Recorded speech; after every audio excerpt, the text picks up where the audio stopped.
ദൈവത്തിന്റെ അതിപരിശുദ്ധമായ നാമം വാഴ്ത്തപ്പെടുമാറാകട്ടെ. ആഴ്ചവട്ടത്തിന്റെ ആരംഭ ദിവസത്തിൽ ദൈവത്തിന്റെ കൃപയുടെ ഒരു സന്ദേശമായി നിങ്ങളുടെ മുമ്പിലേക്ക് വരുവാൻ സ്വർഗത്തിലെ ദൈവം ഒരുക്കിയ വലിയ കൃപയോർത്ത് സ്തോത്രം ചെയ്യുന്ന എൻ്റെ പ്രിയ അഭിഷിക്തന്മാർ, സഹോദരങ്ങൾ, കൂടപ്പിറപ്പുകൾ, സുഹൃത്തുക്കൾ, നിങ്ങളെല്ലാവരും സന്തോഷത്തോടു കൂടി ആയിരിക്കുന്നുവെന്നും ദൈവകൃപയിലും ദൈവിക സമാധാനത്തിലും ആയിരിക്കുന്നുവെന്ന് ഞാൻ ദൈവത്തിൽ വിശ്വസിക്കുന്നു. ദൈവം നിങ്ങളെ കാത്ത് പരിപാലിച്ച് അനുഗ്രഹിച്ച് ക്രിസ്തുവിന്റെ വചനം സകല ഐശ്വര്യത്തോടും നിങ്ങളിലും എന്നിലും നിറയട്ടെ എന്ന് ആത്മാർത്ഥമായി പ്രാർത്ഥിച്ചുകൊണ്ട് എല്ലാ ദിവസവും ധ്യാനിക്കുന്ന പോലെ ഒരു തിരുവചനത്തിലേക്ക് നമുക്ക് നേരിട്ട് പ്രവേശിക്കാം. അതിനാധാരമായിട്ട് യാക്കോബിന്റെ ലേഖനം 4-ാം അധ്യായം അതിൻ്റെ 6-ഉം 7-ഉം വാക്യങ്ങൾ വായിക്കുന്നത് ശ്രദ്ധയോടെ കേൾപ്പിക്കും. എന്നാൽ അവൻ അധികം കൃപ നൽകുന്നു, അതുകൊണ്ട് ദൈവം നിഗളികളോട് എതിർത്തു നിൽക്കുകയും താഴ്മയുള്ളവർക്ക് കൃപ നൽകുകയും ചെയ്യുന്നു എന്ന് പറഞ്ഞിരിക്കുന്നു. ആകയാൽ നിങ്ങൾ ദൈവത്തിന് കീഴടങ്ങുവിൻ, പിശാചിനോട് എതിർത്ത് നിൽപ്പിൻ, എന്നാൽ അവൻ നിങ്ങളെ വിട്ട്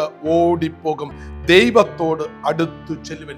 ഇന്ന് പകൽക്കാലം ഈ ആരംഭ ദിവസത്തിൽ, ആഴ്ചവട്ടത്തിന്റെ ആരംഭ ദിവസത്തിൽ ദൈവത്തോട് അടുത്തു ചെല്ലുന്ന ഒരു ദൈവകൃപ പ്രാപിക്കണമെങ്കിൽ ദൈവം നിഗളികളോട് എന്ത് ചെയ്യുന്നു?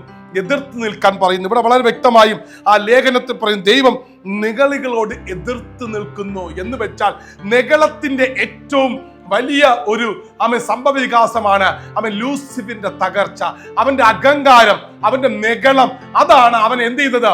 അവൻ സ്വർഗീയ പദവിയിൽ നിന്നും അവൻ വെട്ടേറ്റ് അവൻ ഇങ്ങ് താഴേക്ക് വന്നു വീഴുവാൻ ഇടയായിത്തീരുന്നത്. ദൈവം നിഗളികളോട് എന്ത് ചെയ്യുന്നു? എതിർക്കുകയാണ്. ദൈവം മറ്റു ഏതൊരു വിഷയത്തിനും എതിർക്കത്തില്ല. നിഗളത്തിനും അഹങ്കാരത്തിനും ദൈവം ഒരിക്കലും കൂട്ടുനിൽക്കത്തില്ല.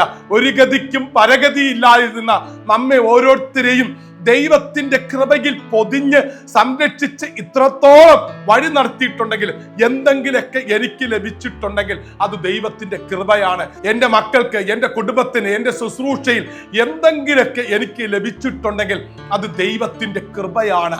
ആ ദൈവത്തിന്റെ കൃപയുള്ളത് കൊണ്ട് ഒറ്റ കാരണമാണ് നമ്മളെ ഇന്നും ഈ ക്രിസ്തു ജീവിതത്തിൽ ഉറപ്പിച്ചു നിർത്തിയിരിക്കുന്നത്. ഇവിടെ വ്യക്തമായിട്ടും വചനം പഠിപ്പിക്കുന്നു, ദൈവം നിഗളികളോട് എതിർത്ത് നിൽക്കുകയും താഴ്മയുള്ളവർക്കോ കൃപ നൽകുകയും ചെയ്യുന്നു. താഴ്മ ഉള്ള ഒരു ദൈവകൃപ നമ്മുടെ അകത്ത് വെളിപ്പെടണം. താഴ്മയുടെ അകത്താണ് ദൈവം കൃപയായി നമ്മെ പൊതിഞ്ഞു നിർത്തുന്നത്. നിഗളികളോട് ഒരിക്കലും ദൈവത്തിന് കോംപ്രമൈസ് ഇല്ല.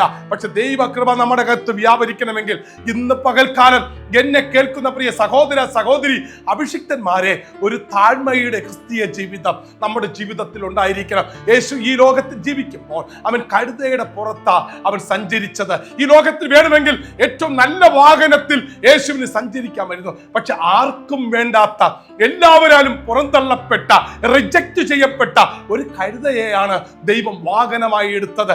എല്ലാ മേഖലകളിലും കഴുത ഒരു എന്താണ്? റിജക്റ്റഡ് പേഴ്സൺ ആണ്. ഇന്ന് പകൽക്കാലം താഴ്മയുള്ള ഒരു ക്രിസ്തീയ ജീവിതം നമുക്ക് നയിക്കുവാൻ കഴിയുമോ?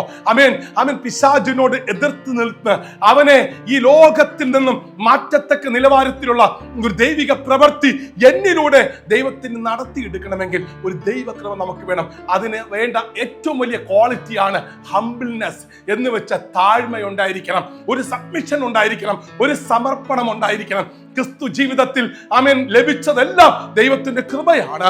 നിഗളിക്കരുത്. മറ്റുള്ളവരിലേക്ക് വിരൽ ചൂണ്ടരുത്. നമ്മളെ കൊണ്ട് പറ്റുമെങ്കിൽ മറ്റുള്ളവർക്ക് ഒരു സഹായം ചെയ്തു കൊടുക്കുവാൻ കഴിയുന്നുണ്ടെങ്കിൽ അത് തന്നെയാണ് ഈ ലോകത്തിൽ നമുക്ക് ദൈവം തന്നിരിക്കുന്ന ഏറ്റവും വലിയ കൃപ.